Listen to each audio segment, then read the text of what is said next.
This is Lisa from Mobile Tech Review, and this is Huawei's highest end phone yet. This is the Mate 10 Pro. There's already been a Mate 10. We didn't see much of that in the United States, but, well, outside of the United States, particularly in Asia and in Europe, you did, and apparently you liked it. It sold pretty well. So the 10 Pro, what's so pro about it?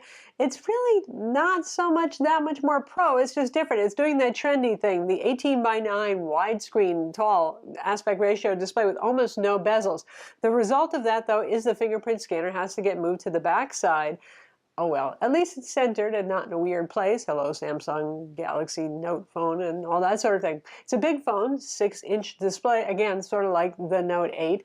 There's several other changes, and we'll decide whether it's more or less pro or not. One thing to mention, there's no U.S. pricing yet. It's around the equivalent of $920. So this is a pretty pricey piece. And there's a very strong rumor, and Huawei, I talked to them, and they certainly didn't want to deny it, that this will be coming to AT&T in early 2018. I think that's likely. So right now, I'm just looking at this as an unlocked GSM phone. We're going to look at it now. So undeniably, this is a nice looking phone. You've got an OLED display here. It's 6 inches. Now, the resolution isn't super duper high on this, actually, which is surprising. It is full HD, but taller in this direction. So it's 2160 by 1080, which is the same resolution display we saw on the more affordable OnePlus 5T that I recently reviewed. It's lower than the Samsung Galaxy Note 8 resolution, but at 402 ppi, I mean, that's still very high pixel density. It's not like you're going to look at that and say, oh my goodness, what jaggies. Obviously, you get the no bezel design, which means the fingerprint scanner has been moved to the rear in a fairly sensible place, but this is a tall phone. Every bit as tall as the Galaxy Note 8, so it's quite a long reach there. Now, I have really long fingers and pretty large hands for a woman, so it's not a problem for me. The look is kind of nice. I love this band they did in the glass here. And by the way, it's supposed to be Gorilla Glass 5 front and back, and then hardened to 700 degrees of heating or something like that. It's still glass. You're still going to want a case. But one nice thing about it, Huawei always gives you a clear case in the box, kind of a frosted clear case, a little TPU thing. It's better than nothing. I've been using it. It keeps the fingerprints off because, boy, does it show fingerprints. There's 3 colors available. There's a gray, titanium gray they call it, midnight black, and the mocha brown, which is the most interesting color certainly among them. It's a pretty nice looking phone. Metal frame over here. It's all high quality stuff. Up top, we have something that you just don't see on phones anymore, and that's an IR blaster if you want to use it to control your AV home theater gear. There is no headphone jack on this. This is the USB-C port for charging here and data transfer. Because they went with IP67 water resistance, something the regular Mate 10 didn't have, they said it was too hard to waterproof the headphone jack. Considering the fact that Sony and Samsung have been doing that for a while now, I don't know. That seems a little bit lame to me. So we got a bottom firing speaker here, and it's technically stereo because it also uses the earpiece as the secondary speaker, which of course means it sounds a little better than the average phone with a mono speaker. Despite the glass back, there is no wireless charging. I asked Huawei about that, and they said because it has a 4,000 milliamp battery, and wireless charging is not the fastest thing as it is, they thought that it would just seem too slow. So that's their reason for not doing it. Got Leica branded cameras is always on the rear, and they do a great job with cameras. I really do enjoy their higher end phone, their Mate cameras. So you've got the 20 megapixel monochrome sensor here, takes sweet black and white, and you've got a 12 megapixel main RGB or color camera, both with f1.6 lenses. There's OIS for the main lens on this, not for the secondary monochrome one.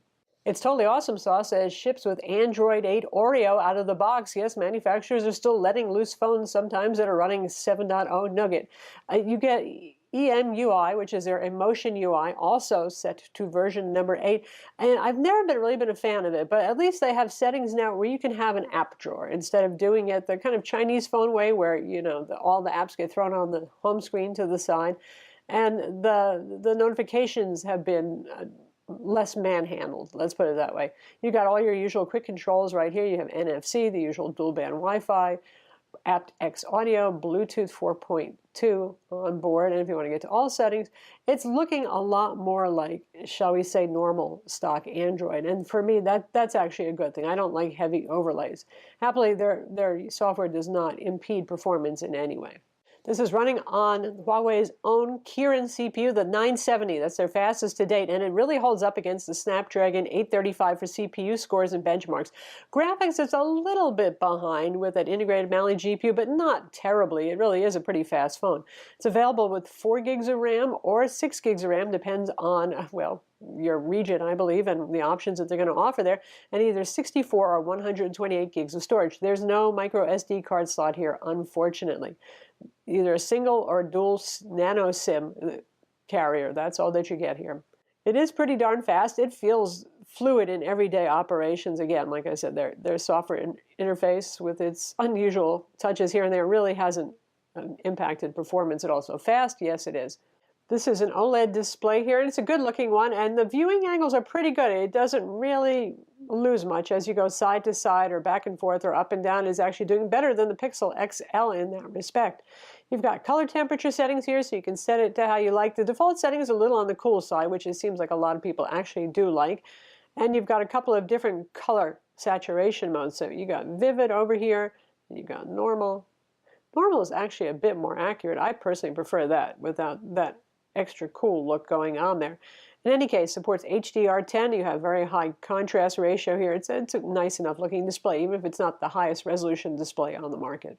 In terms of data speeds, this has an LTE Cat 18 modem. For those of you who follow those things, that's a very fast modem, potentially 1.2 gigahertz speed. So Snapdragon 835 is up to Cat 16. So they wanted to do one little better there. If you do get the dual SIM model, they both support 4G LTE. Sometimes that isn't the case with some phones, so that's important to know. Lots of LTE bands are available, and I suggest you go to their website to check for your particular country's bands are offered. Again, this is GSM only, not CDMA, so no Sprint, no Verizon on this one. Also, for an interesting little parlor trick, it can connect to a projector via cable, like a USB-C to HDMI, so you don't actually need a dock if you want to excite people with presentations on a projector.